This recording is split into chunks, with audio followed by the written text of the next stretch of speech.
Jovem Pan Saúde. Olá, prazer tê-los conosco aqui na Jovem Pan, no Jovem Pan Saúde. Hoje nós vamos tratar de um tema de enorme relevância para a saúde da população idosa. O uso cada vez mais frequente do clonazepam, um calmante que deveria ser de uso pontual e se transformou em um hábito diário. O consumo desenfreado do medicamento, especialmente entre idosos, acendeu um alerta entre psiquiatras e também especialistas. Estima-se que ao menos 2 milhões de pessoas acima de 60 anos façam o uso do ansiolítico por um período muito prolongado. Muitos chegam, inclusive, nos consultórios fazendo uso crônico do medicamento há anos. Nem sequer se lembram quando começaram a usar o remédio.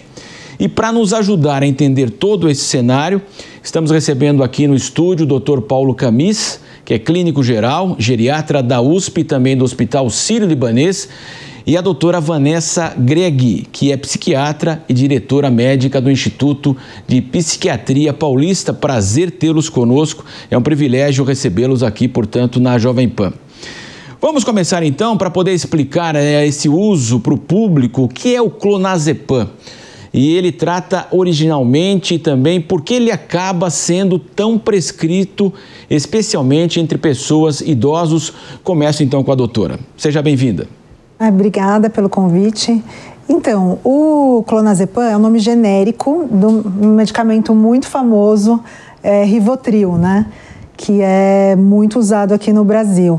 Ele é um medicamento bem antigo, né? Então, por isso que a gente vê muitas pessoas idosas tomando, porque existiu um período em que não tinham muitas opções de tratamento para insônia. Hoje a gente tem medicamentos mais modernos, mais seguros, né?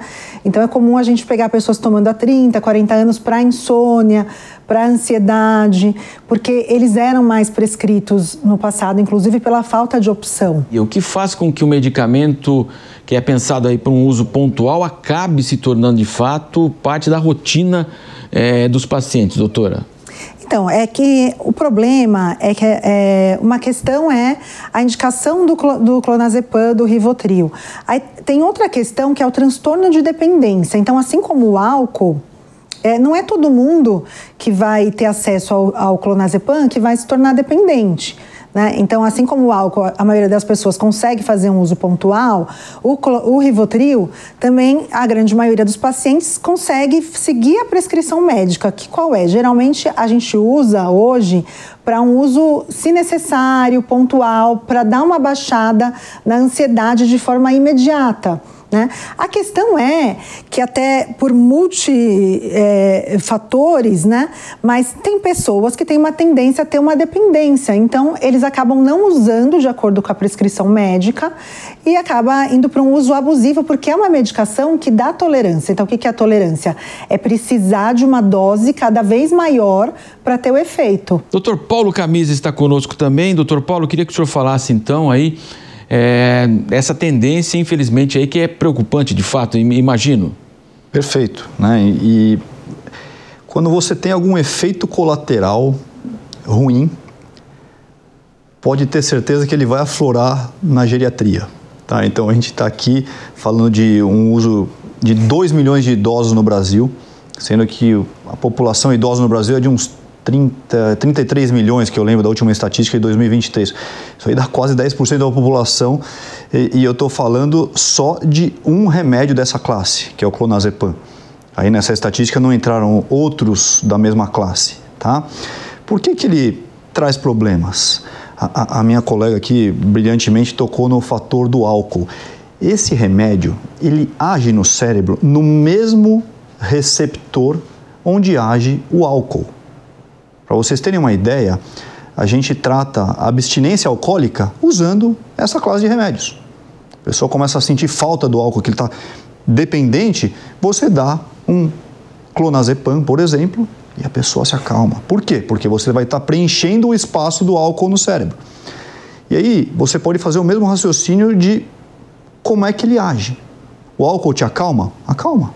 Só que ele também te deprime, a depender da dose. Tá? Às vezes isso é bem-vindo E às vezes é péssimo. Você imagina você deixar um idoso que tem um risco de cair, e por conta desse risco de cair, ele tem um risco aumentado de morrer, e você vai deixar ele bêbado.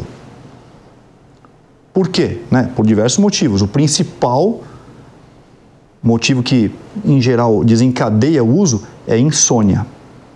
Só que o que as pessoas esquecem é que, como tudo em medicina, você não tem que tratar o sintoma. Sempre que você puder ir mais na causa do problema, e no caso o problema insônia tem causas mais frequentes, né? Melhor. O clonazepam, ou os remédios dessa classe, eles induzem o sono? Induzem. Diretamente e também por deixarem a pessoa mais calma. Então eu estou falando de um tratamento para ansiedade. Se você trata a ansiedade, a pessoa não vai ter mais insônia. Quem nunca sentiu isso? Vai ter uma reunião importante no dia seguinte, um trabalho, uma prova, vira na cama de um lado para o outro, com uma tempestade nas ideias e não pega no sono. E aí é uma delícia, né? Porque inventaram esse remédio.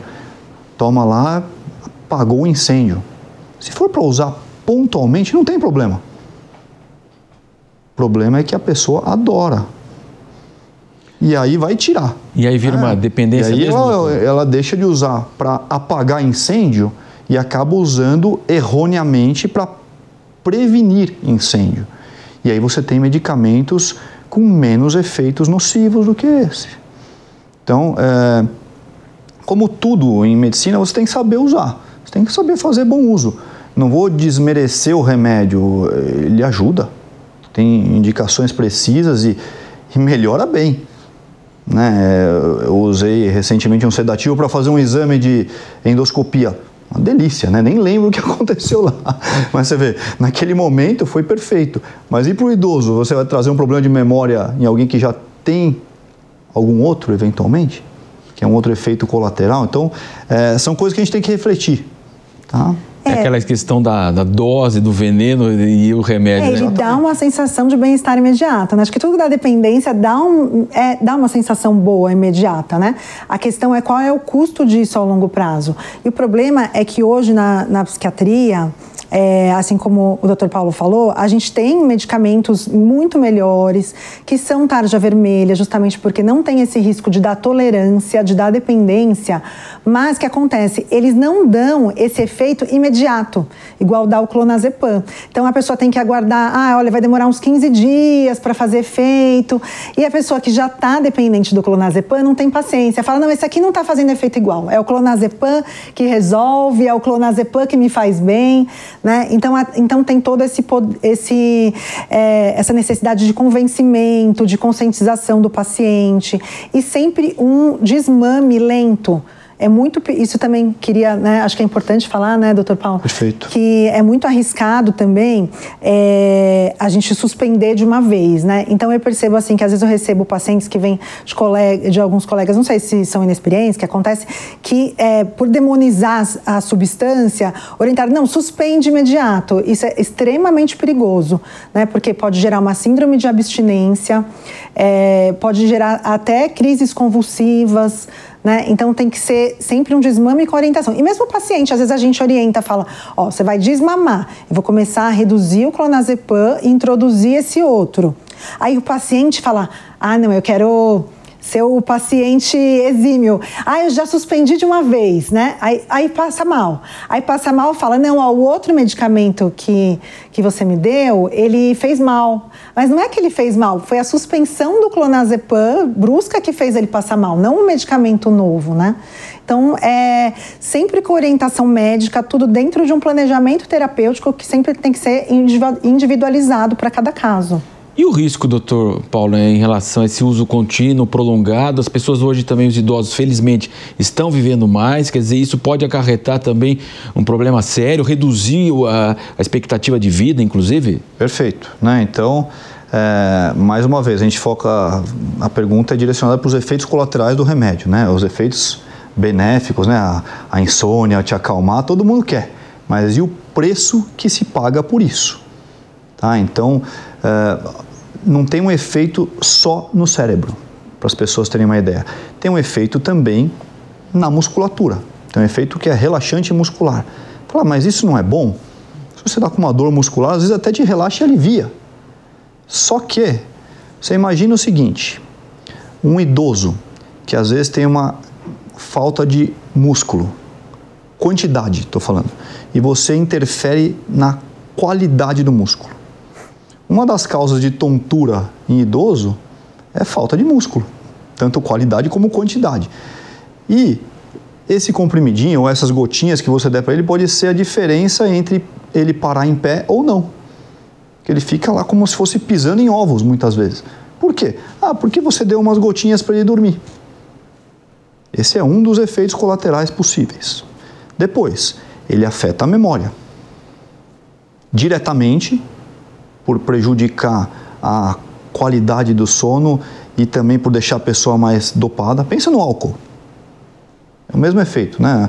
Minha colega falou, vai ter abstinência. A pessoa que para de beber abruptamente também entra em abstinência. Então, pensa no álcool, tá?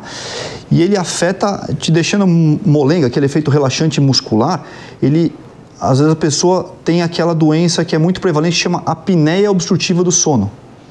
Então, pensa também, a pessoa que dorme sem beber álcool e bebendo álcool. Bebendo álcool ela ronca e quando ela não bebe álcool ela não ronca. É a mesma coisa para esse remédio. E aí você vai induzir ela uma doença por conta disso, né? E isso afeta a atenção no dia seguinte, a memória, a consolidação das informações que você teve naquele dia. Então, se a pessoa está com um Alzheimer iminente, aquele Alzheimer pode aflorar, por exemplo. E eu fico imaginando, doutor, que hoje as pessoas dirigem até mais tempo, né? Quer dizer, pode afetar, inclusive, o deslocamento, não ela andando na calçada, se utilizando do transporte público, mas também dirigindo para lá e para cá? Mas lógico.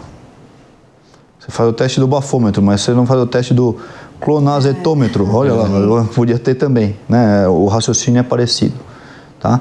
E a gente fala, eu sou geriatra, mas eu também sou clínico geral. O uso entre jovens também é muito intenso, tá? Então, a pessoa pensa que nos idosos você acaba vendo mais os efeitos colaterais, mas nos jovens é uma epidemia também. Acabou de sair daquela reunião lá, eu vou tomar o meu aqui, vou tomar o outro aqui para dormir, senão eu vou ficar com aquela tempestade mental. Eles rebatem com um psicoestimulante, né? Exatamente. Então tá todo mundo lá na corda bamba, né? E a gente tem que repensar uma série de coisas e principalmente o que ocasionou isso. Não estou falando para ninguém ficar vivendo, meditando no Himalaia lá, porque às vezes a pessoa vai ficar estressada só de ficar lá, né? Que é um pouquinho de desafio. Se conseguir chegar, né? Exatamente. Mas o nosso estilo de vida tem que ser repensado, porque é isso que ocasiona esses distúrbios do emocional. É muito fácil alguém descompensar hoje em dia. Fácil. O senhor está chamando a atenção aí, né, doutora, também para essa questão dos jovens. Inclusive, se a gente pegar o celular aqui, vai ter uma figurinha com Rivotril. Tem aquela que ele está subindo a escadinha e vai mergulhar no Rivotril, ou então ele está com a boca aberta e vai caindo no Rivotril. Quer dizer, então, é a prova que o doutor falou que isso também está sendo utilizado de uma maneira, acredito que a gente pode classificar de indevida, por jovens também. Aquilo que o doutor falou, olha, a vida a gente sabe que não é fácil, né?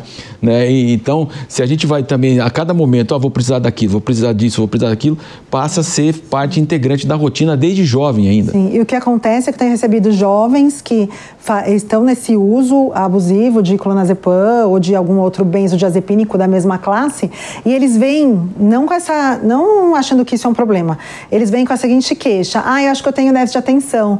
Porque o clonazepam prejudica a memória, prejudica a concentração, prejudica a cognição, né?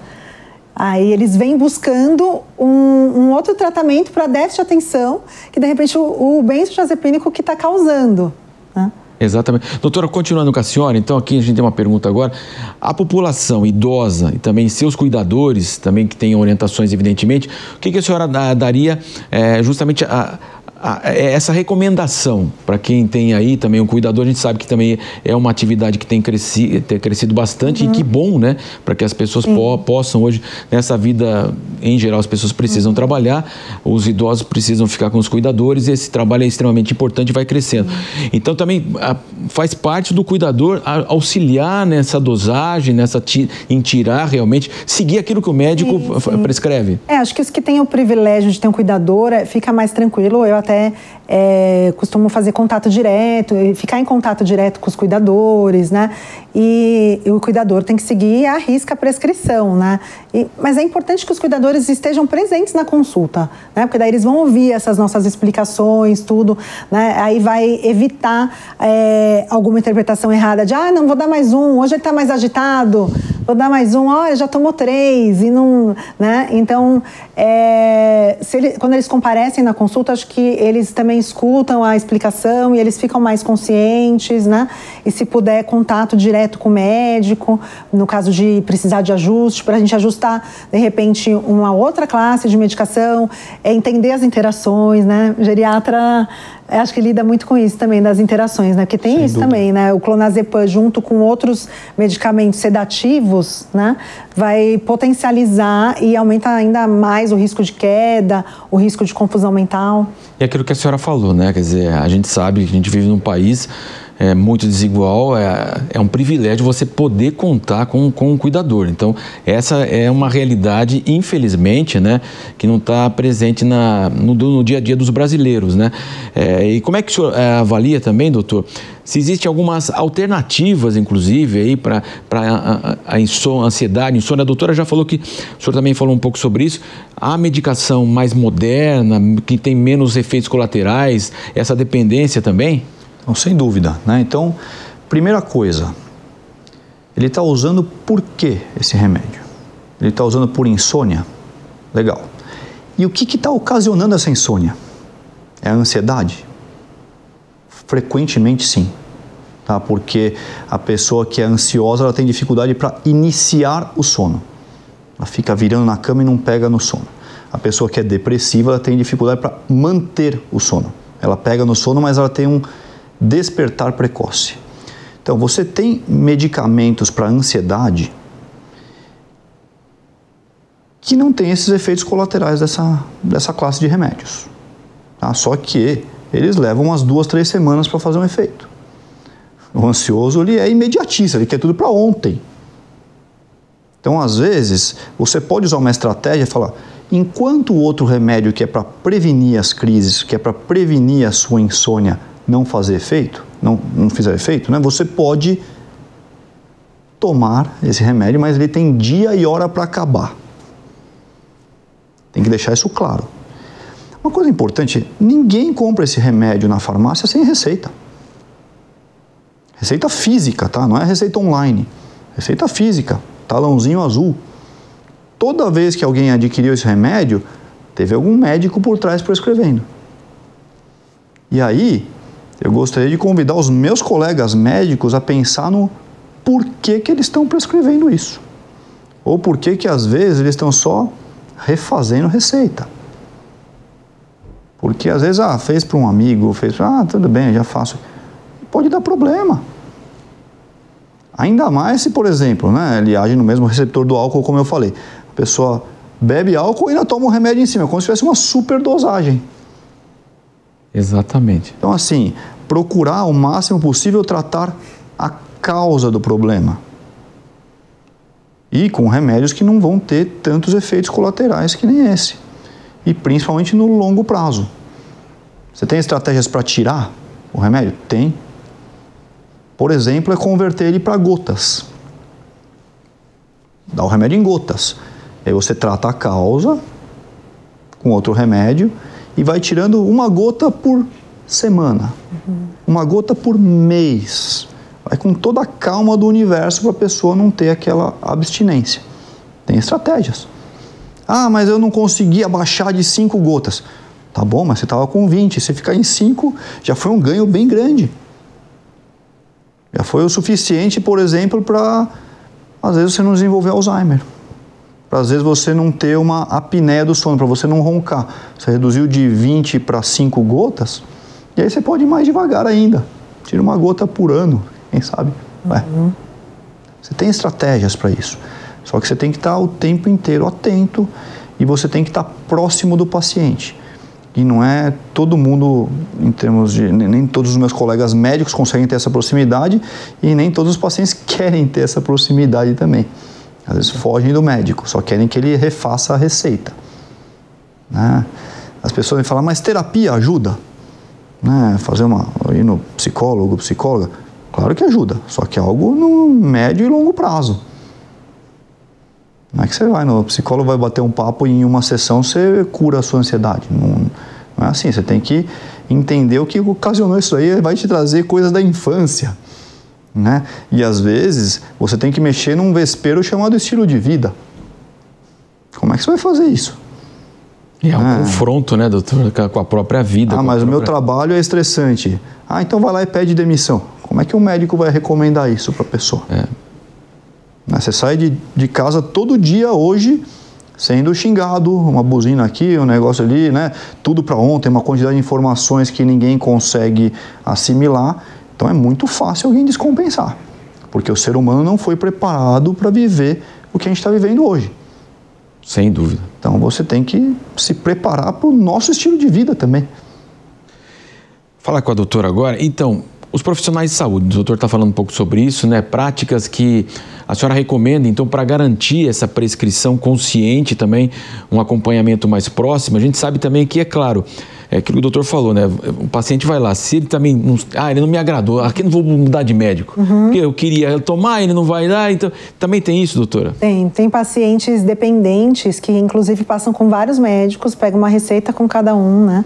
Para fazer o uso abusivo. Então você prescreveu, eu vou prescrever 1 por dia e vou te dar 60 comprimidos, aí, só que ele quer tomar o triplo, então ele passa com outros médicos e recolhe as receitas, além de, né, teoricamente é bem controlado, né, tem que ser bem controlado, mas a gente sabe que os pacientes conseguem comprar no mercado negro, né? Infelizmente, né? Agora, doutor, uma questão hoje também, o senhor estava falando, assim, as pessoas em geral, elas acabam sendo encaixadas sempre numa caixa. Olha, aquele lá tem TDAH, esse tem ansiedade, esse tem... Né, parece que as pessoas hoje, né, bastou ter um comportamento um pouco diferente, já tem que ser encaixado, tem alguma coisa, tem algum problema. Então, o senhor acha que também essa sociedade que a gente vive hoje, a pessoa vai na escola, a gente também está voltando a falar aqui das desigualdades sociais, escola particular em geral, olha, chama o aluno lá, chama a criança, o pai, olha, ele precisa passar por uma aula de canto, para psiquiatra, para psicólogo. Essa tentativa também de sempre classificar as pessoas, principalmente os jovens, isso também é prejudicial? Essa pergunta sua, Marcelo, acho que é uma das bases da medicina, né? Em que momento que você vai chamar um problema de doença? Em que momento? Né? Porque às vezes você vê a pessoa triste porque teve um falecimento na família, você vai falar que ela está deprimida? Não, ela é normal. Né? Você vê alguém que está preocupado por uma situação que era totalmente aceitável, não, ele é ansioso. Não, peraí. Né? Em que momento você vai falar que aquilo é uma doença ou não? Vou tentar simplificar para os nossos espectadores, né? Passa a ser uma doença quando a pessoa tem um impacto importante no dia dela. Eu vou dar um exemplo, tentar deixar claro. Eu tenho um paciente que ele tem um toque, olha só, né, uma mania, uma necessidade de fazer um comportamento. Qual que é o comportamento dele? Ele mora numa casa e toda vez que ele entra em casa, ele tem que checar a caixa de correio. Ele não consegue entrar na casa dele sem checar a caixa de correio. Se ele entrar na casa dele 20 vezes, ele vai checar a caixa de correio 20 vezes. Aí eu perguntei para ele, né, a caixa de correio é acessível? É logo do lado da entrada. Você se molha quando está chovendo para checar a caixa? Não, tranquilo, põe a mão lá. Então continua checando a caixa de correio. Agora, o mesmo paciente, se ele mudasse de casa e a caixa de correio fosse longe, ele se molhasse e fosse obrigado, quando está chovendo, eu tenho que checar a caixa de... O mesmo problema, no mesmo paciente, pode se tornar uma doença ou não por conta de uma mudança no ambiente. Então, tudo depende do quanto que aquilo impacta na vida da pessoa. E mais uma coisa, se ela consegue lidar bem com aquilo ou não. Porque às vezes a pessoa consegue lidar com aquilo sozinha, não precisa de um suporte medicamentoso. Então, não é uma resposta simples para a sua pergunta, claro. Eu não sei se o meu exemplo deixou um pouquinho mais claro para quem está nos assistindo, mas eu acho que é isso que a gente tem que responder, né? O quanto de impacto que aquilo está tendo para o paciente e o quanto que ele consegue ou não lidar com isso sozinho ou não. Acho que são as duas perguntas que a gente tem que responder antes de falar que aquilo é uma doença ou não. Eu acho que para ser uma doença tem que gerar um sofrimento, né? Tem que ter um prejuízo. Mas hoje as pessoas buscam diagnóstico sem ter esse prejuízo, as pessoas buscam se enquadrar. Né? Se encaixar, né? Se encaixar. Agora, doutora Vanessa, vamos deixar então aqui uma mensagem, né? Para os idosos, familiares, e também, se a senhora quiser falar também dos jovens, que também há uma epidemia, uma mensagem, vamos tentar fazer uma mensagem positiva então para lidar com uma situação que, é claro, a gente sabe que é muito delicada, evidentemente. Eu diria, para os idosos, cuidadores, familiares de idosos que usam clonazepam ou alguma medicação desse grupo há muitos anos, calma, não suspenda de uma vez, marque uma consulta com geriatra, ou com psiquiatra, ou com neurologista, busque um projeto terapêutico, converse com o seu médico sobre um projeto que seja seguro a curto e a longo prazo. Né? Suspender de uma vez também não é a solução e por conta, né? Sempre com supervisão, conversar, fazer uma programação para cada caso, né?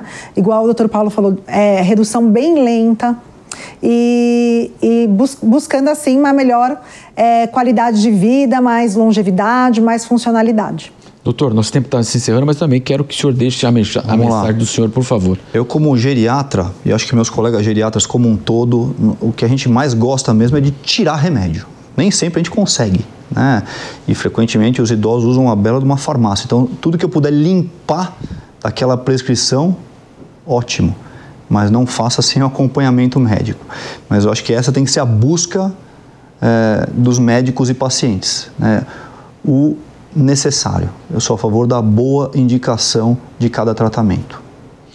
Nós agradecemos então a presença aqui, claro que um tema extremamente importante, o Dr. Paulo Camis, que é clínico geral, geriatra, professor de clínica geral do Hospital das Clínicas aqui de São Paulo, também a doutora Vanessa Greg, psiquiatra e diretora médica do Instituto de Psiquiatria Paulista. Muito obrigado pela presença de vocês aqui, fica o convite para novas oportunidades e que a gente possa, claro, discutir esse tema, já que no dia a dia, como vocês colocaram, mexe com muitos, milhões de pessoas. Muito obrigado. Obrigada, Francisco. Obrigado, Marcelo. Obrigada, Marcelo. Valeu.